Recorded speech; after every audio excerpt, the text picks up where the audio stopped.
Hi friends, welcome to my channel. Ranveer court దగ్గర లాయర్తో మాట్లాడుతూ ఉండగా మనోహరి కోర్టుకి చేరుతుంది. చిత్ర కూడా మనోహరిని ఫాలో అవుతూ కోర్టుకి చేరుతుంది. ఇక కారులో కోర్టు దగ్గర దిగిన మనోహరిని చూస్తూ ఇదెందుకు ఇక్కడ కోర్టుకు వచ్చింది, అసలు ఎవరిని కలవాలనుకుంటుంది, దీనికి ఇక్కడ పనేంటి అని చిత్ర ఆలోచిస్తూ మనోహరిని ఫాలో అవుతూ ఉంటుంది. రణ్వీర్ మనోహరి రాగానే ఎగతాళి చేయడం స్టార్ట్ చేస్తాడు. పాపి చిరాయు అంటారు కదా మనోహరి గారు, మీరు ఇప్పుడే వచ్చేసారు, మేము ఇప్పుడే మీ గురించి మాట్లాడుకుంటున్నాం అని అంటూ ఎగతాళి చేస్తుండగా నీ గురించి నాకు చెప్పడం ఎందుకులే అంటూ కౌంటర్ వేస్తుంది మను. ఈ రోజుతో నాకు విడాకులు వచ్చేయాలి, మళ్ళీ నాకు ద్రోహం చెయ్యకు అని మను అనగానే నమ్మక ద్రోహం గూర్చి, అబద్ధాల గూర్చి, మోసం గూర్చి నువ్వే నాకు చెప్పాలి, అయినా మనిద్దరం వాటి గురించి మాట్లాడుకోవడం సరికాదు అని రణ్వీర్ అంటూ ఉంటాడు. అదంతా నాకు అనవసరం, నాకు విడాకులు కావాలి అని అంటూ ఉంటుంది మను. ఇక రణ్వీర్ మనుని సూటిగా ఇలా అడుగుతుంటాడు, నిజంగా నా నుండి నువ్వు విడాకులు కోరుకుంటున్నావా అని అడగగానే అవును, నేను కన్నా నా కలల ప్రపంచం నాకు రావాలి అన్నా, అమర్తో నా పెళ్ళి జరగాలి అన్నా, నీతో జరిగిన పెళ్ళి పెటాకులు కావాలి అని మనోహరి డైరెక్ట్గా చెప్పేస్తుంది. దాంతో రణ్వీర్ ఇంకా నా ఆస్తి కోసం నాకు విడాకులు ఇవ్వవు అనుకున్నాను అని అంటూ ఉంటాడు.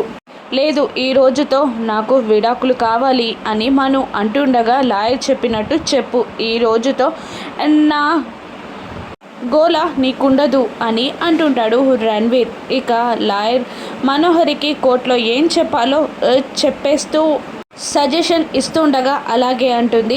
అమ్మను దూరం నుండి చిత్ర ఇదంతా గమనిస్తూ ఎవరికి తెలియకుండా పెళ్లి చేసుకున్నారు, ఇప్పుడు విడాకులు కూడా తీసుకుంటున్నారా అని అనుకొని 4-5 ఫొటోస్ తీస్తుంది రణ్వీర్ మనోహరిలను. అక్కడ నుండి లాయర్ వాళ్ళిద్దరినీ తీసుకొని కోర్టు హియరింగ్ హాల్ బయటికి వెళ్తారు. ఇక అదే టైంలో రాథోడ్తో కలిసి అమర్ అదే కోర్టుకి వస్తాడు.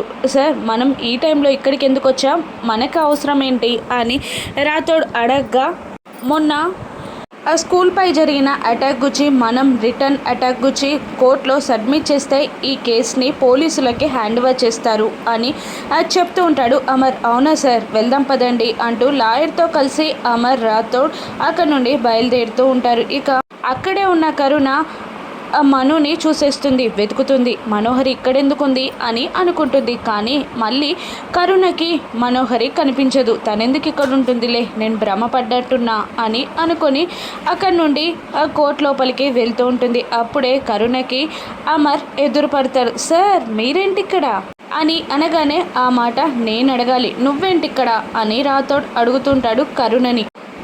ఎఫ్ఎం ప్రోగ్రాం కోసం ఇంటర్వ్యూ చేయడానికి వచ్చాం అని చెప్పేస్తుంది ఆ కరుణ.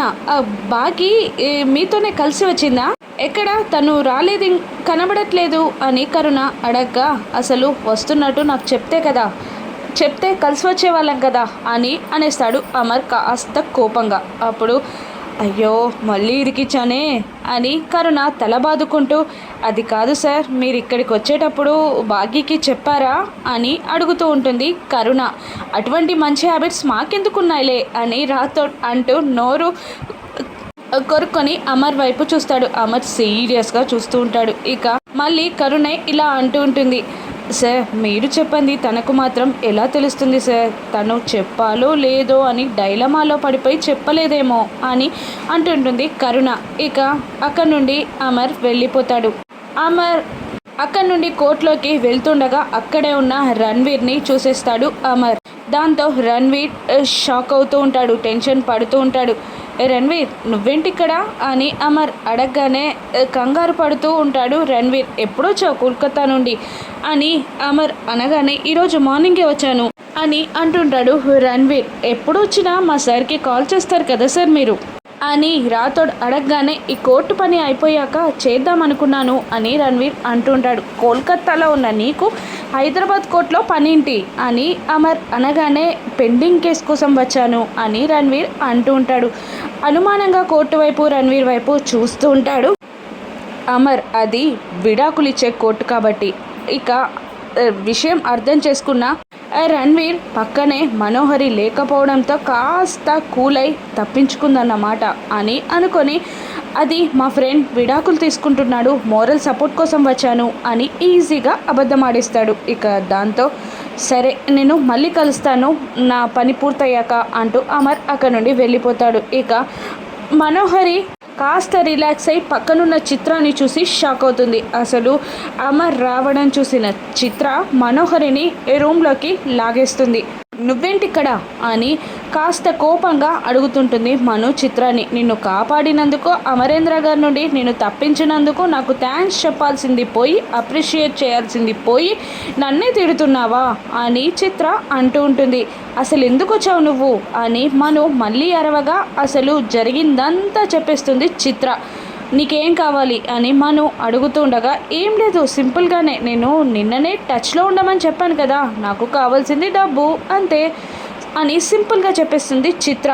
మనోహరి ఎటు వెళ్ళింది అని చుట్టూ చూస్తూ లోపలికి వస్తాడు రణ్వీర్. ఇక పక్కనే ఉన్న చిత్రాన్ని చూసి మీరేనా లాగేసింది అని రణ్వీర్ అంటుంటాడు. అవును, అమరేంద్ర గారి నుండి మనోహరిని కాపాడింది నేనే అని చిత్ర చెప్తుంటుంది. మీరు అని రణ్వీర్ అడుగుతుండగా మనోహరి ఫ్రెండ్ చిత్ర అని పరిచయం చేసుకొని షేక్ హ్యాండ్ అందిస్తుంది చిత్ర.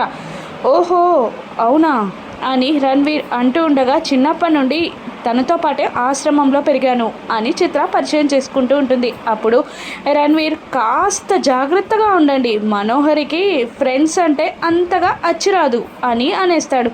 నేను ఆరు అక్కలాగా కాదు, నాకు మనోహరి గురించి అన్నీ తెలుసు కాబట్టి జాగ్రత్తగా ఉంటాను అని తను కూడా చెప్తూ ఉంటుంది. మరోవైపు కరుణ భయపడిపోయి బాగీకి ఫోన్ చేసి నిజం అంతా చెప్పేస్తుంది. అమర్ దగ్గర తనని బుక్ చేసినందుకు పర్లేదు, మా ఆయన అంత చెడ్డోడేం కాదులే, వర్క్ గుచ్చే కదా, నన్నేం అపార్థం చేసుకోరు అని లైట్ తీసుకుంటుంది బాగి. ఇక వచ్చేస్తున్నానంటూ కాల్ కట్ చేస్తుంది బాగి. ఇక అమ్మో ఈరోజు నా వల్ల కాదు, వాయిదా తీసుకో, అమర్ ఇక్కడే ఉన్నాడు, నా వల్ల కాదు అని మనోహరి వెళ్ళబోతుండగా నువ్వు కారు ఎక్కేలోపు నేను అమర్ దగ్గరికి వెళ్తా, నువ్వు కార్ ఇంటికి చేరేలోపు నీకొచ్చి మొత్తం అమరేంద్రకు నేను చెప్పేస్తా అని వార్నింగ్ ఇస్తాడు రణ్వీర్. ఏంటి బెదిరిస్తున్నావా అని రణ్వీర్ని అడుగుతూ ఉంటుంది మను. నేను బెదిరించట్లే, నీకలా అనిపిస్తుందా? నేనేం చేయలేను, ఇన్నాళ్ళుగా నువ్వు కలల కన్నా ప్రపంచం నీకు రావాలి అన్నా ఈరోజు నాకు విడాకులు కావాలి, అయినా నువ్వు కోరుకునేది కూడా అదే కదా. ఈరోజు 5 minutes ఇలా కోర్టు ముందు నిలబడితే నా నుండి నీకు పూర్తిగా విముక్తి లభిస్తుంది, లేదంటే నువ్వు చేసిన పాపాల చిట్టా అంతా అమరేంద్ర ముందు పెట్టేస్తా, అప్పుడు నువ్వు కలల కన్నా ప్రపంచం ముందే కూలిపోతుంది అని అనగానే అలాగే అమర్ వచ్చేలోపు మొత్తం అయిపోవాలి అని అంటూ ఉంటుంది మను. చిత్ర ఇదంతా గమనిస్తూనే ఉంటుంది. మరోవైపు ఆకాష్ రిలాక్స్ కోసం ఏదైనా గేమ్ ఆడుదాం అంటుండగా నీకేమైనా మైండ్ దొబ్బిందా అని అడుగుతుంటారు పిల్లలు. లేదు బోర్గా ఉంది అని అనగానే స్ట్రెయిన్ అవ్వకుండా ఆడే గేమ్ ఆడదాం పదా అని అంటూ చెస్ ఆడిస్తూ ఉంటుంది ఆనంద్ ఆకాష్లని అంజు. ఇక ఆకాష్ని వార్న్ చేస్తుండగా అంత ఓవర్ యాక్టింగ్ చెయ్యకు అని అంటూ ఉంటుంది అమ్ము. అప్పుడు ఆనంద్ని లేపి అక్కడ అంజు కూర్చొని ఆకాష్తో గేమ్ ఆడగా అంజు విన్ అవుతుంది ఫస్ట్ హాఫ్. తర్వాత అంజు గర్వాన్ని అణచడానికి తనకి పనిష్మెంట్ ఇవ్వడానికి సదాశివం గారు కూర్చొని గేమ్ ఆడుతూ ఉంటారు. ఇక లాస్ట్ మూవ్లో అంజుని ఓడగొట్టబోతూ ఉంటారు సదాశివం గారు. అప్పుడు ఆరు పక్క నుండి లాస్ట్ ఎత్తువేసి సదాశివం గారిని ఆరు ఓడించేస్తుంది. దాంతో మనమే గెలిచామా అని ఎక్సైట్ అవుతూ ఉంటుంది అంజు. ఆ మూవ్ని చూసి సదాశివం గారు షాక్ అవుతారు ఆరుని చూసి. ఇక ఆరుని సదాశివం గారు గుర్తుపడతారా? రాను ఎపిసోడ్స్లో చూద్దాం. ఇక కోర్టుకు వెళ్ళిన బాగీ కంట మను పడుతుందా? అమర్ మనుని చూస్తాడా? చిత్ర బ్లాక్మెయిల్ ఏంటి? రాను ఎపిసోడ్స్లో చూద్దాం. Thank you for watching.